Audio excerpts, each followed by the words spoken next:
하나님의 말씀은 사도행전 7장 54절로 8장 8절 말씀.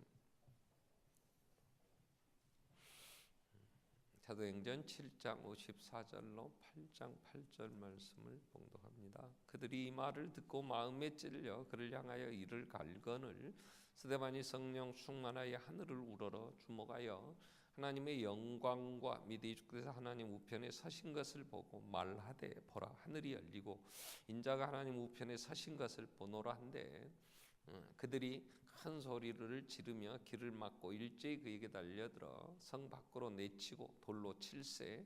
증인들이 옷을 벗어 사울이라는 청년의 발 앞에 두니라. 그들이 돌로 스데반을 치니 스데반이 부르짖어 이르되 주 예수여 내 영혼을 받으시옵소서 하고 무릎을 꿇고 크게 불러 이르되 주여 이 죄를 그들에게 돌리지 마옵소서. 이 말을 하고 자니라.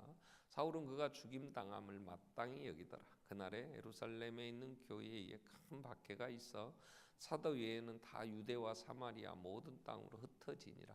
경건한 사람들이 스데반을 장사하고 이하여 크게 울더라. 사울이 교회를 잔멸할세 각 집에 들어가 남녀를 끌어다가 옥에 넘기니라. 그 흩어진 사람들이 두루다니며 복음의 말씀을 전할세 빌립이 사마리아 성에 내려가 그리스도를 백성에게 전파하니 우리가 빌립의 말도 듣고 행하는 표적도 보고 한 마음으로 그가 하는 말을 따르더라. 많은 사람에게 붙었던 더러운 귀신들이 크게 소리를 지르며 나가고 또 많은 중풍병자와 못 걷는 사람이 다 나으니 그 성에 큰 기쁨이 있더라. 아멘. 우리 찬양대 찬양했겠습니다.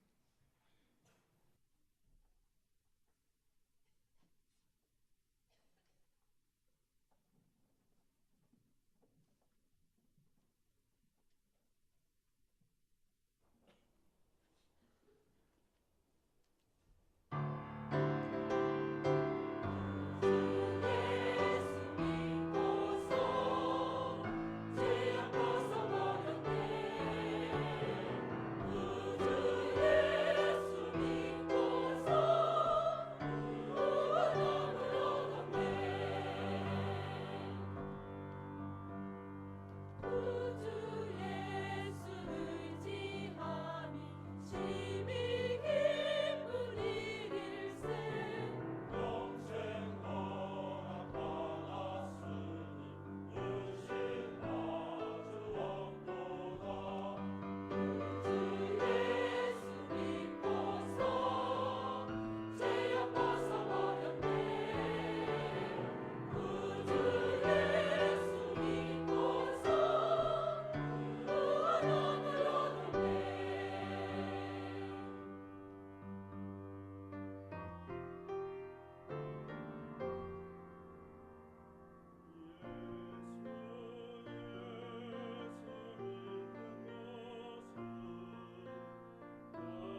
예수 믿어 우리 구원 받았습니다. 아멘.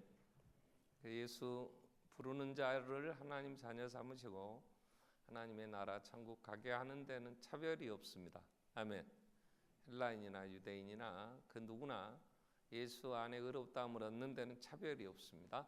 자, 그러면 오늘 하나님은 예수 안에 구원받은 우리를 어떻게 구원을 완성해 가시는가, 자, 이런 부분을 우리가 사도행전을 통해서 살피게 됩니다.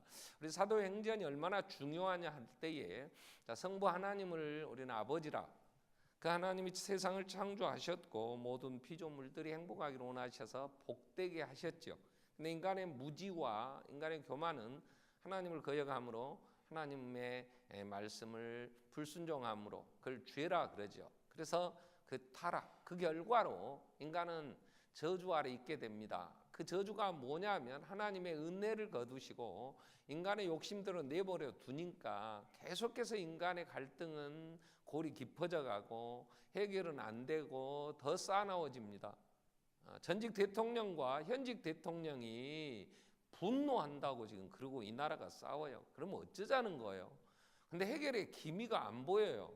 계속해서 보복이다 그러고요. 청산해야 될 일이라 그러고요.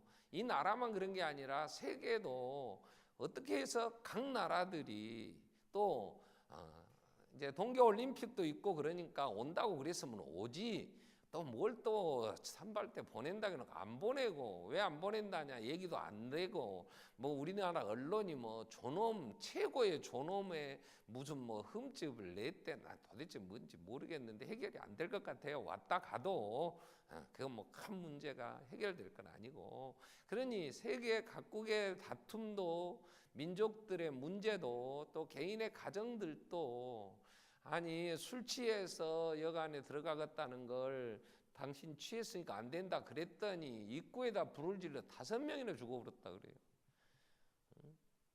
그러니 이거 어떻게 해야 돼? 인간의 이 극하게 지금 우리 마음들이요 여유가 없잖아요. 갈수록 때가 악함에 그래요. 갈수록 고통하는 때, 정말 주님이 오심이 임박할수록 사랑은 식어져 가고 인간의 마음 심성이 너무 강팍하고요 메말라 가니까 부딪히면 이제 뭐 한두 번 서로 얼굴 붉힐 정도가 아니라 그냥 몸싸움도 심해지고요, 부부간에도 살기가 어려워지는 때, 자, 이러한 모든 상황은 하나님의 은혜가 단절되고 하나님이 인간의 욕심대로 더러운 정욕대로 내버려 둠에 나타나는 저주의 현상들이죠. 자, 이걸 구원하시기 위하여 하나님이 아들을 죽이셨어요. 오셔서 다 이루셨어요. 그리고 이제 성령이 오셔서 우리 안에서 예수 의지하게 하시죠. 예수의 이름을 부르고 하나님의 자녀가 되게 하십니다. 그래서 그 일을 이루어 가시는 현재의 하나님의 모습이 사도행전에 나타납니다. 그렇기 때문에 오늘 우리는 하나님의 구원을 받으며 구원을 또 누리며, 그리고 완성될 그 구원의 그 모든 눈물이 씻겨지고 해함과 상함이 없는 나라가 이루어지기까지 우리는 하나님의 구원을 내가 받고 누리며 살려고 하면 사도행전을 잘 이해를 해야 돼요. 왜냐? 사도행전에 나타난 구원의 하나님, 이걸 우리는 성령 하나님의 역사하십니다. 그래서 사도행전은 성령 행전이다 이렇게 부르기도 해요. 또 어떤 사람들은 구약의 시대를 성부의 시대, 또 복음서가 기록되던 2000년 전에 성자 시대, 지금을 성령 시대 이러지만 그 말은 틀렸어요. 그렇게 얘기하면 안 돼요. 그건 세대론자들이 얘기하는 건데, 성부, 성자, 성령 하나님은 옛날에도 사역을 하셨고 그분들은 창조의 사역도 함께 하셨고, 예수님 십자가에 죽으실 때에도 주체는 성자 하나님이셨지만 성령은 비둘기같이 임하셨고 그리고 함께 하셨고, 오늘날은 성령 하나님이 주체가 되시지만 여전히 하나님의 섭리하심과 예수 그리스도의 보혜사로서 우리의 구원자로서의 대제사장의 사역은 계속되고 있어요. 그러나 주 사역은 성령님이 하신단 말이에요. 그럼 성령님이 어떻게 하시느냐가 사도행전에 기록되어 있어요. 그러니까 사도행전은 우리가 1월, 2월, 3월 중순까지 묵상하니까 우리는 반드시 성경에 사도행전은 묵상해야 됩니다. 아멘. 쓸데없는 연속극에 빠지지 말고 사도행전을 꼭 봐야 된단 말이에요.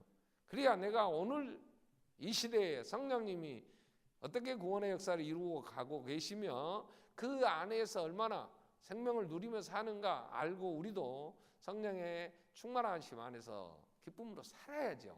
그래서 우리가 지금 사도행전을 세 번째 오늘 생각합니다. 첫 번째가 뭐였냐면 2장에서 약속대로 오신 성령.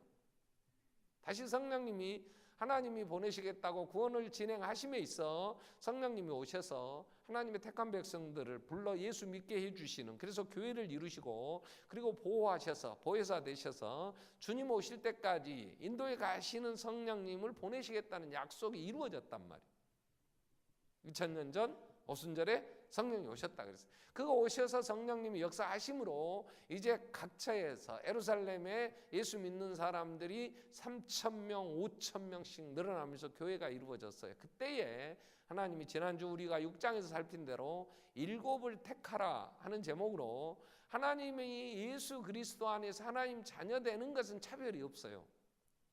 우리 찬양대원들이 오늘 부른 것처럼 예수 믿는 것은 받은 증거 많도다. 그리고 예수를 믿고 하나님 자녀 되는 데는 우리만이 아니라 유대인이나 저 아프리카인들이나 태국이나 남미나 그 누구도 예수만 믿으면 구원받습니다. 아멘.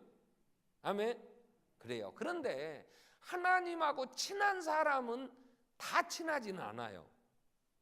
하나님은 온 땅에 그 많은 사람들을 살피시면서 하나님 곁에 두실 사람들을 찾아. 모세는 하나님이 내 친구다 이랬어요. 그래서 그 누나하고 형 미리암과 아론이 모세를 대항하여 너 장가간 놈이 아무리 그런다고 구수 여인을 또 취해? 유대인 중에 레위 지파는, 모세는 레위 지파잖아요. 레위 지파는 철저하게 지파 안에서 결혼을 했어요. 그리고 일부 일처제 이런 거 지키고 살잖아요. 근데 모세가 분명히 결혼을 해서 아들도 있는데 나중에 구수 여인을 또 취하여서 또 장가를 가니까 형하고 누나가 책망을 할 수 있잖아요. 그럴 수 있냐고. 그랬더니 하나님이 화를 내셔서 미리암은 문둥이 되게 했어요. 그리고 하나님이 이렇게 얘기하시는 거예요. 모세는 내가 대면하여 보았거늘 너가 내 종 모세를, 내 친구 모세를 비방해 문둥이 만들어 버렸다니까요. 우리는 이해 안 돼요. 하나님의 기준, 우리가 생각하기에는 모세가 잘못했으니까 또 누나고 형이니까 얘기할 수 있지만 하나님은 모세한테 그랬다고. 그래갖고 모세한테 가서 다시 기도해 주매 문둥병도 떠나는 거예요. 아브라함은 하나님이 내 친구다 이러면서 내가 아브라함의 하나님이라 일컬음 받음을 나는 부끄럽지 않다 하나님은 그러셨어요. 왜냐? 하나님이 아브라함의 하나님을 경외함으로, 그래서 어디서든지 아브라함의 하나님, 이삭의 하나님, 야곱의 하나님이라 이렇게 전해지고 그 일에 하나님이 부끄럽지 않다 그랬어요. 만약 하나님이 최종원의 하나님 그러면 아니요, 난 좀 부끄러워 그러실 것 같아. 왜? 내가 하나님 앞에 또 사람들 앞에 이게 진짜 예수 믿는 사람으로 난 그러지 않아요. 목사 중에 나한테 막 욕한 사람도 있어, 독하다고. 그러니까 최종원의 하나님이라고 하나님 일컬음 받으시면 좀 부끄러우실 것 같아. 왜? 아브라함처럼 내가 온전하게 하나님을 경외하면 내가 이제야 아노라 하나님 그렇게 인정받을 만큼 못 살았으니까.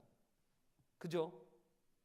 여러분은 하나님이 내 하나님, 나의 하나님 그러는데 하나님이 내 하나님이라고 할 때 부끄럽지 않을까? 이건 하나님과 친해야 되는 거예요. 하나님이 그만큼 친해. 이래서 하나님의 나라를 확장하시고 하나님의 구원을 이루시는데 이런 사람을 통해서 일을 하셔. 그 중에 오늘 스데반에 대한 얘기 하려고 그래요. 왜? 그 7을 택하라 그럴 때 지혜와 성령이 6장 3절에서 지혜와 성령이 충만하여 칭찬 듣는 사람을 택하라 그러죠. 그러니까 굉장히 지혜롭게, 이 세상은 잠깐이고 하나님의 세계가 영원하고 하나님이 오늘도 다스리심을, 여호와를 경외하는 것이 지혜의 근본이거든. 근데 지혜가, 성령이 충만했다고 하는 건 하나님을 경외하는 사람들이에요. 그 중에 대표가 7을 택하라 그러는데 그 중에 스데반이었어. 하나님이 스데반을 얼마나 사랑했어요. 또 하나님이 스데반을 통하여 하나님의 나라를 확장하고 이루어 가셨어. 근데 오늘 본문에 보니까 스데반이 돌에 맞아 죽었어요. 자, 하나님이 택한 사람들이, 하나님이 사랑하고 정말 그들을 통하여 하나님의 일을 이루시려고 그래서 택하였는데 돌에 맞아 죽었어요. 그러면 세상 사람들은 이렇게 얘기해요. 복 없다. 왜? 우리나라 동양 철학에, 더군다나 우리나라 중국이나 이쪽의 사람들은 오복 얘기라, 뭐 5가지 복. 그 중에 고종명이라는 게 있어. 고종명. 이게 뭐냐면 천수를 누리다가 자식들한테 유언하고 기력이 다하여 자연적으로 죽는 거. 이렇게 밖에 나가서 객사를 하거나 사고가 나서 죽거나 이런 게 아니고 집에서 천수를 누리다가 후손들이 눈을 감겨줘서 유언 다 하고 죽는 거, 이런 사람을 복이다. 5복 중에 하나, 이런 얘기예요.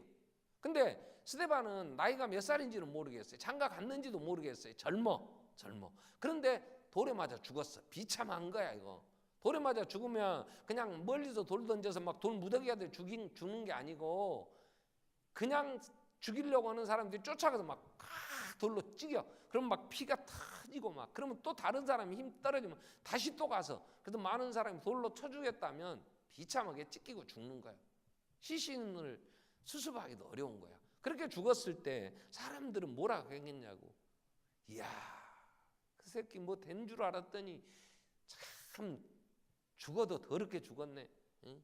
그러면서 얼마나 또 손가락질 하겠어요. 근데 왜 하나님의 사람, 지혜와 성령이 충만하고 칭찬 듣는 하나님의 나라의 일꾼을 이렇게 죽이시냐? 자, 우리는 이 스데반의 죽음과 그 많은 것들로 인하여 사도행전에서 하나님이, 하나님의 일꾼들이 무엇을 해야 될 사람이며 또 어떻게 하나님이 대우하시는가, 하나님은 어떻게 우리의 삶을 평가하시느냐, 이런 부분들을 우리는 잘 보고 우리가 하나님의 사람들로 살아가야 된다. 자, 스데반의 죽음. 자, 그런데 스데반의 죽음의 결과가 어떻게 성경은 기록을 하느냐면, 자, 57절 이후에 스데반이 하나님 앞에 이렇게 기도합니다. 57절에 보면 그들이 큰 소리를 지르고 길을 막고 일제히 달려들어서 스데반을 성 밖으로 내쳤어요. 돌로 쳤어요. 증인들이 옷을 벗고 사울이라는 청년의 발 앞에 두고, 그때 스데반이 59절에 그들이 돌로 스데반을 친, 스데반이 하나님 앞에 내 영혼을 받아주세요.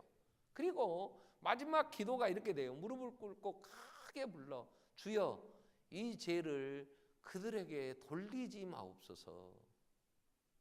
젊은 사람이 잘못한 것도 없이 정말 어떻게 보면 억울하게 돌에 맞아 죽는데, 하나님 내 영혼을 받아주세요. 그리고 저들의 죄를 용서해 주세요. 그들에게 돌리지 말아 주십시오. 꼭 예수님이 십자가에 죽으신 것 같아. 나는 누가 나한테 욕하고 나한테 뭐 좀 아닌 소리 했다 그러면 성질 납디다. 전화해. 야, 이 새끼야, 내가 너한테 뭐가 어찌고 어째? 이 새끼 봐라.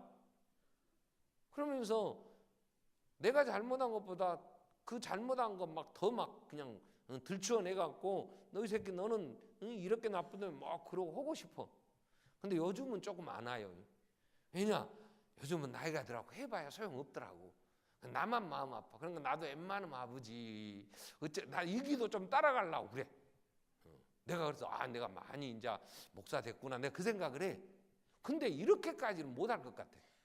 막 피가 나고 막 얼마나 아프겠어요. 근데 아버지 내 영혼 받아주세요. 거기까지는 될 것 같아. 근데 저들의 죄라고, 주여 이 죄, 그러니까 저놈들이 잘못한다는 걸 인정하는 거잖아요. 지금 스데반도 쟤들이 잘못하고 있어요, 그잖아요. 그러니까 이 죄를 그들에게 돌리지 마옵소서. 만약 스데반이 헷갈리면, 아버지 내가 진짜 이렇게 맞아 죽을 죄를 진 겁니까? 물어봐야 되는데 저놈들이 지금 잘못하고 있습니다 하는 걸 하나님 앞에 인정하는 건 자기가 억울하게 죽는 거야 지금. 근데도 이 죄를 저들에게 돌리지 마옵소서. 자, 그렇게 죽었어. 그 다음에 8장 1절은 이렇게 됩니다. 이 스데반이 죽었는데 사울이라는 사람, 이제 사울이 처음 여기서부터 나오기 시작해요. 사울이 그 스데반 죽임 당하는 건 당연한 거야, 마땅한 거야 이렇게 생각하고 그날에 예루살렘에 교회가 큰 박해가 있어.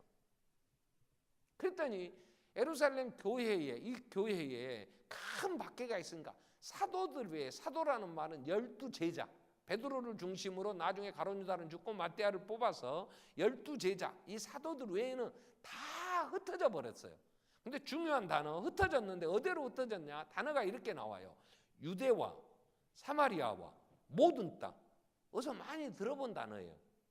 그죠? 8장 1절. 자, 8장 1절을 뒤집어 봐. 1.8절로. 1.8절로 가면 이렇게 나와요. 오직 성령이 너희에게 임하시면 너희가 권능을 받고 예루살렘과 온 유대와 사마리아와 온 땅 끝까지 이런 내 증인이 되리라. 1장 8절에 주님이 승천하시면서 성령이 너희에게 임하시면 너희가 권능을 받는다. 그리고 너희가 예루살렘, 온 유대, 사마리아 땅 끝까지 내 증인 되리라 그랬어요. 근데 스데반이 죽고 이 일이 이루어지는 거예요. 이 일. 그래서 오늘 우리가 말씀의 제목으로 삼는 복음의 진보, 이 말은요, 복음이 확장되었다, 복음이 전진을 했다, 하나님의 나라가 널리 더 많은 사람이 예수를 믿게 되었다, 이런 말을 복음의 진보가 있다 이렇게 얘기를 해요. 그래서 하나님이 일꾼을 부르시는데 일꾼은 하나님이 모실 때 충성된 사람들이에요. 지혜가 충만하고 성령이 충만하여 사람들에게도 칭찬받는 사람들이에요. 하나님이 가까이. 근데 이 사람이 비참하게 죽었어. 왜 죽었냐? 왜? 복음의 진보가, 복음이 확장되어지고 하나님의 구원이 온 땅에 이루어져야 되니까 그 일에 하나님이 스데반을 사용하셨는데 죽어. 순교했어. 그래서 우리는 스데반의 죽음이 이렇게 복음의 진보가 있었는데 사람들은 뭐라고 평가할지 모르나 성경은 스데반의 죽음은 복된 죽음이라 그래요. 왜 그러느냐? 스데반이 죽을 때에 본 게 있어. 뭘 봤냐면 55절부터 보면 이렇게 얘기해. 스데반이 성령이 충만했어요. 하늘을 우러러 주목하여 하나님의 영광과 및 예수께서 하나님 우편에 서신 것을 봤어. 여러분, 하늘을 쳐다보면 미세먼지만 보여. 그죠? 여러분, 하늘을 쳐다보면 어쩌다가 맑은 날 구름이 떠가는데 사진 찍고 싶어. 그죠? 성령이 충만하여 스데반이 하늘을 바라봤더니 하나님의 영광과 예수님께서 하나님 우편에 서신 걸 봤어. 자, 예수님은 우리가 신앙 고백을 아까 예배 시작하면서 신앙 고백을 했어요. 자, 본디오 빌라도의 고난을 받으사 십자가에 못 박혀 죽으시고 장사한 지 사흘 만에 다시 살아나사 하나님 보좌 우편에 뭐에? 앉아 계시다가 거기로서 산자와 죽은 자를 심판하러 오시죠. 근데 앉아 계신 주님이 아니라 하나님 보좌 우편에 서신 것을 봤어. 그러면 스데반이 죽을 때 예수님은 스데반의 죽음을 격려하며 위로하며 지금 품에 안으시면서 잘했다 착한 내 종아, 수고했다, 이제 수고를 그치고 쉬어라. 주님이 지금 품어주시는 거야. 스데반은 죽으면서 그렇게 돌에 맞아 죽지만 그는 그 모든 죽음을, 그 모든 고난을, 그 박해를 감당할 수 있는 힘이 그에게는 있어. 하늘의 영광을 봤어. 와! 사도행 요한계시록 4장에 보면 24장로들이 그 하나님의 보좌 앞에 그 영광을 보며 그 모든 면류관을 벗어들이며 영광 일세 오직 세세 무궁토로 하나님 영광을 보되 그 앞에는 감히 입을 벌릴 수가 없어. 그 영광을 보며 바울이 로마서 8장 18절에 현재의 고난은 장차 나타날 영광과 좋게 비교할 수 없다 고백하는 것처럼 이 영광을 보니까 하나님 보좌 우편에 서신 주님이 그를 맞이하는 그 상황의 아픔은 그에게 느껴지지 않았다고 봐요. 충분히 이길 힘이 주어진 거야. 그래서 아버지 내 영혼을 받아주세요. 저들의 죄를 저들에게 돌리지 말아주세요. 이 죽음은 스데반이라고 하는 이름 자체가 왕관, 멸류관 이런 뜻이에요. 우리는 지금까지 교회는 2000년 동안 스데반을 개죽음했다.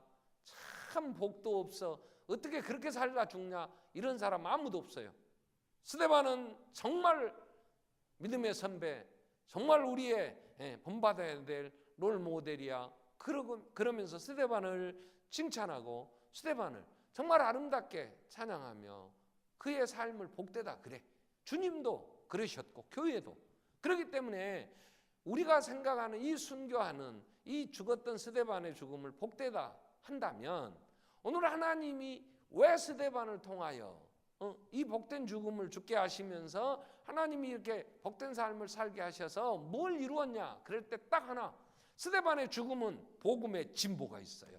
이게 복음이 이제 예루살렘을 벗어나서 유대와 사마리아와 모든 땅까지 증거되는 데 있어서 기폭제가 되는 거예요. 이게 이제 도화선이 돼서 이때부터 이 복음이. 자, 그러면 예수님은 이렇게 얘기를 하셨어요. 교회가 뭘 해야 되냐? 너희는 뭐 때문에 살아야 되냐는 얘기를 가시면서 내가 다시 온다. 근데 언제 오냐? 예수님이 오셔야 모든 세상의 이런 문제는 끝납니다. 해함과 상함이 없는 나라. 여러분, 우리 안에 있는 부족함으로 인하여 궁핍함으로 인하여 원망도 되고 또 상대적인 빈곤감 때문에 남들은 잘 돼간다는데 남은 많이 가졌다는데 없다는 것 때문에 또 내가 갖지 못한 것 때문에도 어렵고 그렇다고 불평하고 싸나워지고 싸우고 그래요. 이 모든 것은 더 많이 채워진다고 해서 우리의 욕심은 끝나지 않아요. 그럼 언제 끝나냐? 예수님 오셔야 돼. 근데 예수님이 언제 오시냐면 가시기 전에 십자가에 죽기 전에 예수님이 마태복음 24장 이 14절에 이렇게 얘기하셨어요. 자, 이 천국 복음이 모든 민족에게 증언되기 위하여 온 세상에 전파되리니 그제야 끝이 오리라. 아멘. 지금 유대인들에게 갈릴리의 어부들 예수 제자들에게 이 얘기를 하시는 거예요. 너희 동네에 내가 죽고 부활하면 가서 전해라 이런 게 아니고 그들에게 한 번 얘들은 외국 나가본 적도 없어요. 어디 가서 유대 땅을 벗어나 본 적도 없는 사람들 대부분이 그랬어. 근데 그들에게 모든 민족에게 증언되어져서 이 온 세상의 복음이 이 복음이 예수가 구원자라는 예수가 십자가에 죽어 부활하셔서 메시아는 유일한 예수밖에 없다는 이 소식이 온 세상에 전파되어야 그때야 끝이 오신다. 끝이 오리라 그래요. 그때 내가 온다. 그래서 예수님이 가시면서 딱 한 가지 명령을 이렇게 하시는 거예요. 마태복음 28장에서 18절에 예수님은 제자들에게 한마디 딱 하셔요. 28장 19절에 자, 그러므로 너희는 가라. 어디로 가냐? 모든 민족에게 가라. 가서 뭐 해야 돼? 제자 삼아라. 아까 모든 민족의 복음이 전파되어야 그때 내가 온다. 그때야 끝이 오리라 그러면서 마지막 이때는 부활하신 다음입니다. 이제 승천하실 때야. 다시 오실 걸 약속하실 때에 제자들 너희는 가라. 누구에게? 모든 민족에게 가라. 가서 제자를 삼아라. 그러면서 1장 8절에 이렇게 얘기하죠. 사도행전 1장 8절에 이렇게 얘기가 되는 거예요. 성령이 너희에게 임하시면 너희가 권능을 받고 예루살렘 온 유대 사마리아 땅끝까지 내 증인 되리라. 성령님이 이 일에 너희를 사용하신다. 이건 수동태예요. 가라. 적극적으로 그들은 모든 민족이 가야 돼. 그건 명령이었어요.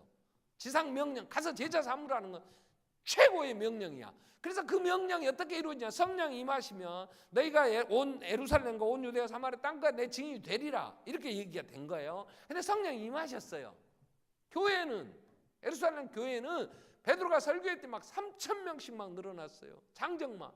그러니 여기저기서 막 외국에서까지 들어온 히브리파 가부도 있었지만 헬라파 가부들까지 막 모여서 그러니 먹고 살 게 없으니까 바나바 같은 건 땅도 팔고 집도 팔아서 다 갖다 냈어요. 아나니아 삽비라도 땅 팔았어요. 반은 숨겼지만 반은 냈다고. 사람들이 네 것 내 것 없이 막 서로 먹고 살았어요. 그래서 서로 찬송하고 우리 구원받았네. 예수 믿는 것은 받은 증거만 또다 나 구원받아서 막 좋아했어요. 찬양이 화음이 더 잘 맞아. 막 밥 사주고 막 좋은 걸로 주니까 막 찬양이 됐어.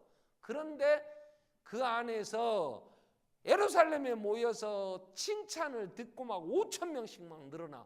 근데 뭔 일이 벌어졌냐? 먹다 보니까 저 가부는 3끼 먹었는데 나는 2끼밖에 안 먹었어요. 왜 나는 덜 준대? 지그들 새가족실에는 고기도 많이 하고 반찬도 잘해주던디 나는 안 부르고 식당에 가서 미역국에다가 김치 한 쪼가리만 줘서 새가족실에 목사는 좋은 거 먹고 이제 막 불평이 생기네? 그러고 싸워. 그것 때문에. 왜 지그들만 다 먹는데? 전도해라 너도. 그러면 전도하면 새가족 오면 그때 먹어야? 막 그러고 불평이 생기네. 오늘 새가족도 없던데 먹었대. 막 이러고 이제. 나도 장로님들하고 새가족 없을 때 먹으려면 미안해. 기도할 때 그래. 아버지 새가족도 없이 뭐 새가족위원회가 밥 차렸는데 먹기가 근다고. 그러니까 어떤 장로님들은 아예 안 와. 그 욕 안 먹으려고. 그래도 오라기도 먹었다고 안 오고 그러더라고. 겁나게 경건해. 먹은 사람 안 먹은 사람 이제 나중에 싸울까 걱정돼 내가. 여러분 교회가 이렇게 됐어. 그러니까 어떻게 돼요?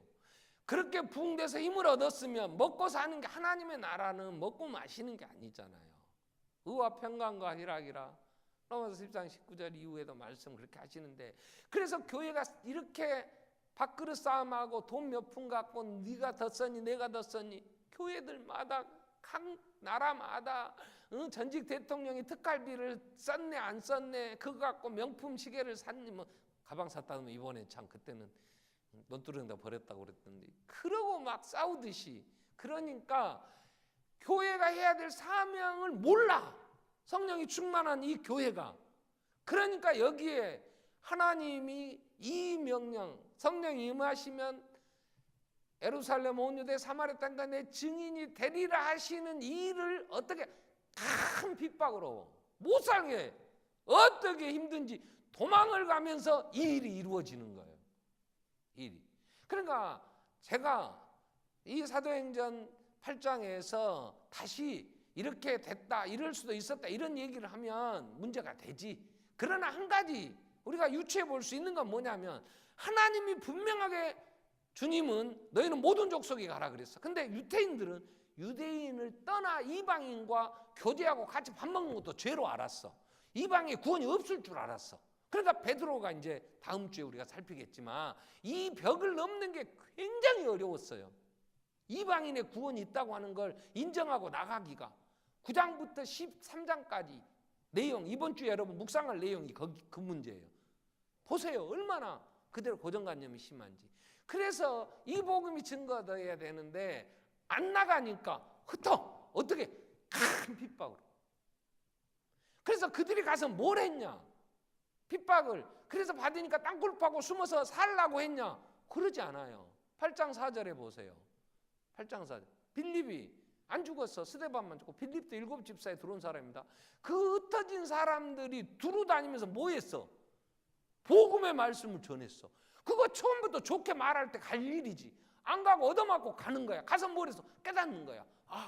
이 복음을 전 가는 데마다. 그래서 빌립이 사마리아 성에도 내려가서 5절에 빌립이 사마리아 성에, 아까 예루살렘, 유대, 사마리아 여기까지 간 거야. 그래서 9절에 보면 11절에 보면 8장 14절에 보면 예루살렘의 사람들이 이제 이렇게 흩어진 자들이 사마리아도 복음을 전하니까 예루살렘의 사도들이 남아 있었잖아요. 그들이 뭘 들었냐면 사마리아도 하나님의 말씀을 받았다음을 듣고 베드로와 요한을 보내서 안수해. 그래서 성령 임하셨잖아요. 그때 마수라는 이 시몬이 지도 안수하면 성령 받게 해주라고 돈과 골라다가 이 악독이 가득한 자야 그러고 막 저주받게 되죠. 자, 사마리아에도 하나님 말씀을 받았어. 이게 증거되니까 11장에 1절 보면 유대에 있는 사도들과 형제들이 누구? 이방인들도 하나님의 말씀을 받았다함을 들었어. 이제 예루살렘, 유대, 사마리아 땅끝까지 이 복음이 증거되는 과정에 대한 설명이에요. 큰 핍박으로 인하여. 그러니까 우리는 하나님이 우리를 하나님 친구로, 하나님의 동역자로, 하나님과 함께하는 사역자로 예수 믿고 구원받은 우리를 불러. 교회의 일꾼이다. 그래 우리가 보통 그렇게 불러. 근데 부른 우리는 뭘 해야 되냐? 내 삶의 평가를 딱 한마디로 해봐야 돼. 나로 인하여 복음의 진보가 있었냐? 마지막 우리는 내 인생을 하나님이 평가하실 때 너는 살았는데 너로 인하여 복음이 더 확장되고 증거됐느냐? 하나님 이걸 평가하신다니까요. 이 세상을 예수님이 제자들에게 나를 따라오려거든 자기를 부인하고 십자가를 지고 쫓으라. 마태복음 16장 24절부터 얘기하시면서 29절에 26절에 이렇게 얘기를 하세요. 사람이 만일 온 천하를 얻고도 제 목숨을 잃으면 무엇이 유익하리요? 사람이 제 목숨과 목숨을 바꾸겠냐? 여러분, 우리가 이 세상에서, 자, 우리나라에도 돈이 제일 많다는 사람, 지금 죽었는지 살았는지 몰라, 자식을 사남매 낳았어, 막내딸 자살했어, 셋 다 이혼했어, 돈이 얼마나 많은지 몰라. 근데 다시 살아서 뭐 사람 노릇할지 안 할지는 모르는데 형제들이 막 이 동영상을 막 유포해서 뭐라겠냐, 젊은 여자들 막 성매매 업소에 있는 여자들인지 뭔지 하여튼 막 몇 명 갖다가 불러다가 막 뭔 짓을 했는지 막 돈 막 몇백만 원 주는 게 영상 떠버렸어. 창피해 죽겠어. 돈을 그렇게 많이 가졌는데 할 짓이 그밖에 없어. 그렇게 해서 죽어야 돼? 아마 못 살 것 같아. 내가 봐도 언젠가는 죽었다네. 그리고 장래는 또 서울 시내 국가 꽃이 다 없어질 만큼 치장하고 치를 수도 있겠지. 자, 전직 대통령이 장로요. 근데 그 다스인가 그게 한 8조 된답디다. 그 다스가 누구 거냐? 국민들은 다 한대. 전직 대통령 거라고. 근데 본인이 말을 안 한다대. 빨리빨리 하고 차지하지. 그 뱉을 수도 없고 가질 수도 없고 이제 내 거야 그러고 나서면 이제 얼마나 아우 대통령까지 한 사람이 세상에 장로라는디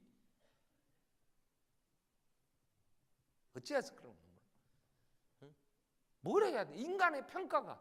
하나님은 그래서 내 삶이 고달플 수 있어요. 내 삶이 어려울 수 있어요. 정말 누구한테 뭐라고 얘기할 만한 게 없을 수 있어요. 근데 딱 하나, 내 삶에 복음의 진보가 있었느냐? 바울은 이렇게 얘기해요. 나는 바울이 고난이 많았어요. 얼마나 힘들었어요. 이 바울은 아까 얘기한 사울이 이제 바울이 됩니다. 이 바울이 마지막 노년에 몸도 병들었어요. 성경 너무 힘들었어요. 근데 감옥에 갇혔어. 로마옥에.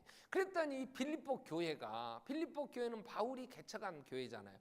바울의 사역에 늘 함께 했어. 선교비도 보내주고 소식도 전하고 눈물로 기도하고 그러면서 함께 했는데 늙어 몸도 병들어갖고 있는 바울이 옥에 갇혔다 그러니까 교회가 너무 가슴이 아팠어. 그래서 에바브로 디도를 로마로 보내서 바울의 그 옥살이 수발을 하라 그래. 그 몸도 병들어. 그래서 선교비도 많이 보내가지고 에바브로 디도를 보냈어. 근데 에바브로 디도 가서 얼마나 열심히 그 병 수발하고 옥살이 수발을 하는지 이 에바브로 디도가 그거 다 병들어 버렸어. 그리고 죽게 생겼어. 그러니까 바울이 하나님 이렇게 해서 에바브로 디도 죽으면 어떻게 됩니까? 살려주세요. 얼마나 기도했는데 에바브로 디도가 살았어. 그러니까 하는 말이 야, 너 빨리 가라 교회로. 내가 감옥에 갇힌 걱정보다 너 죽을까 봐서 교회가 더 걱정할 거 아니냐. 내가 이게 부담된다. 너 빨리 가라. 그래서 가는 길에 써준 편지가 빌립보서예요. 빌립보서. 근데 그 빌립보서에 뭐라고 쓰냐면 1장 12절에 이렇게 써. 형제들아, 빌립보 성도들아, 내가 옥에 갇힌 이 당한 일, 내가 지금 옥에 갇혀서 몸도 아프고 늙어서 병살이 옥살이 하기가 힘들 줄 안다. 너희들도 그것 때문에 걱정하지 않느냐. 그러나 내가 옥에 갇힌 이 당한 일이 도리어 복음 전파의 진전이 된 줄 너희가 알기로 한다. 바울은 내가 갇혀 있어, 내가 힘들어, 이건 너희가 에바브로 디도 가서 잘해줬는데 나 견딜 수 있어, 그러니까 걱정하냐, 이런 얘기가 아니에요. 내가 옥에 갇힌 게 복음 전파의 진전이 있었다. 복음 진보가 있었다. 너희가 이걸 알기로 원한다. 왜? 그가 로마 옥에 갇혀 있는데 로마 옥에 갇혀 있음으로 인하여 그 시대 뜰 안에서 자유스럽게 조금 움직일 수가 있었어요. 그때는. 그러니까 시대, 이건 왕족들, 그 당시에 기득권 세력들 아니야. 그들에게 복음이 증거되는 거예요. 그들이 예수를 믿어. 그렇게 돌아와. 그러면서 그렇게 되니까 함께 했던 사람들이 와, 이게 감옥에 갇힌 게 이게 억울한 일이 아니네. 이게 힘든 일이 아니네. 도리어 이게 복음이 증거되는구나. 그러니까 막 이제 더 담대하게 13절에 이렇게 얘기가 돼요. 이러므로 나의 매임이 그리스도 안에서 모든 시대 안과 그 밖에 모든 사람에게 나타났으니 14절에 형제 중 다수가 나의 매임으로 주 안에서 신뢰함으로 겁없이 이제 하나님 나라를 가서 야, 죽을 줄 알았는데 이게 아니네. 증거해. 그 다음에 또 바울을 시기하는 사람도 있었어. 시기하는 사람들도 이제 바울 갇혔어. 이제 우리가 하자. 그래야 우리가 이제 이 시대에 우리가 또 한번 큰 소리 칠 거 아니야. 그리고 전하니까 좋은 뜻으로 전하든 시기함으로 전하든 전파되는 이는 예수가 그리스도라는 복음이 전파되는 거야. 나는 이 일로 기뻐한다. 나는 기쁘다. 내 삶은 복음의 진보가 있게 하여 나는 사는 거야. 그래서 사도행전 20장 23절 24절에 나는 내게 주신 사명, 곧 하나님의 은혜의 복음을 증언함에 있어 내가 죽는다 해도 나는 내 생명도 나는 귀한 것을 여기지 않는다. 바울은 자기는 복음의 진보가 있는 삶을 살기 위해서 산다 그래요. 여러분, 우리는 오늘 이 복음의 진보, 스데반의 죽음 앞에서 한번 생각을 해봐야지. 내 삶에 복음의 진보가 있었냐? 다니엘은 다니엘 12장 3절에 이렇게 얘기합니다. 많은 사람을 옳은 대로 돌아오게 한 자. 다니엘 12장 3절에 보면 지혜 있는 자 궁창의 빛과 같이 빛날 것이요 많은 사람을 옳은 대로 돌아오게 한 자는 별과 같이 영원토록 영원한 스타가 되는 것. 뭐냐? 많은 사람 옳은 대로 돌아오게 한 자예요. 지혜 있는 자, 하나님의 살아계심, 하나님을 경외하는 자, 지혜 있는 자거든. 궁창의 별과 같이 빛나고 세상에 무슨 뭐 프랑카드 써붙여갖고 무슨 고시에 합격했다고 순간 반짝할 수는 있어도 일주일도 못 가. 아는 사람 외에는 누가 기억도 안 해. 그런 거 붙이고 한 시대에 그래도 천재란 소리를 들었다는 사람 거의 대부분 교도소 가더라고. 비참하게 밑에서 무슨 수석했다고 뭐 어쩌고 한 사람들 배신자라고 낙인 찍히고 그런 사람 수두룩해. 그러나 많은 사람을 옳은 대로 돌아오게 한 자는 영원토록 별과 같이 빛나리라 그랬어요. 그러면 여러분, 바울이 지금까지 많은 사람들에게 나는 예수 그리스도를 본받은 것처럼 너희는 나를 본받아라. 그래서 저는 내 목회자로서의 롤 모델을 찾아 얘기하라고 하면 나는 사도 바울이에요. 존경스러워요. 이야, 어떻게 저렇게 해박한 지식을 가지고 예수가 그리스도이심을 신구약을 넘나들면서 저렇게 명확하게 누구에게든지 그 상황에서 변증가로서도 부족함이 없이 전할 수 있었고 그렇게 생명 바쳐서 죽음을 두려워하지 않고 담대하게 전할 수 있었는가? 늘 그 생각을 해요. 오늘 우리는 복음과 함께 이 복음 진보를 위하여 산 사람들에게는 이 세상에서 얘기한 자아실현의 욕구가 채워진 무엇도 그에게는 부족함이 없었어요. 기쁨이 충만했어요. 천사의 얼굴처럼 스데반은 죽어가면서 그 얼굴은 천사의 얼굴 같았어요. 바울이 그렇게 고난을 받았다고 세상 사람들은 얘기하고 본인도 세상의 관점에서 그렇다 해도 그럼 뭐라 그랬어? 나는 나의 달려갈 길을 다 마쳤고 난 믿음을 지켰고 난 선한 싸움을 싸웠어. 이제 의로우신 자 마냥 예수 그리스도로부터 면류관 스데반 받아 쓸리만 남았다 이런 얘기를 해요. 내 삶이 어떤 삶이라고 여러분 평가하십니까? 내가 이 세상에 살다가 내 삶을 마치면 나 때문에 예수가 그리스도이심이 예루살렘에서 유대로 사마리아 땅까지 증거됩니까? 이 얘기는 내가 예수를 믿었어요. 그래서 내 자녀들이 나 때문에 예수를 믿고 더 좋은 예수의 제자로 섰습니까? 그러면 예루살렘을 복음화했다고 얘기할 수 있어요.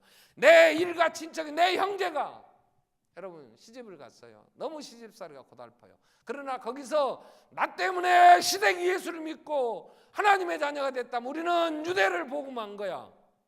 저는 저희 어머님을 제가 정말 감사합니다. 왜? 우리 집안은 예수 안 믿는 집안이었어요. 그런데 어머니 집안이 순교자의 집안이에요.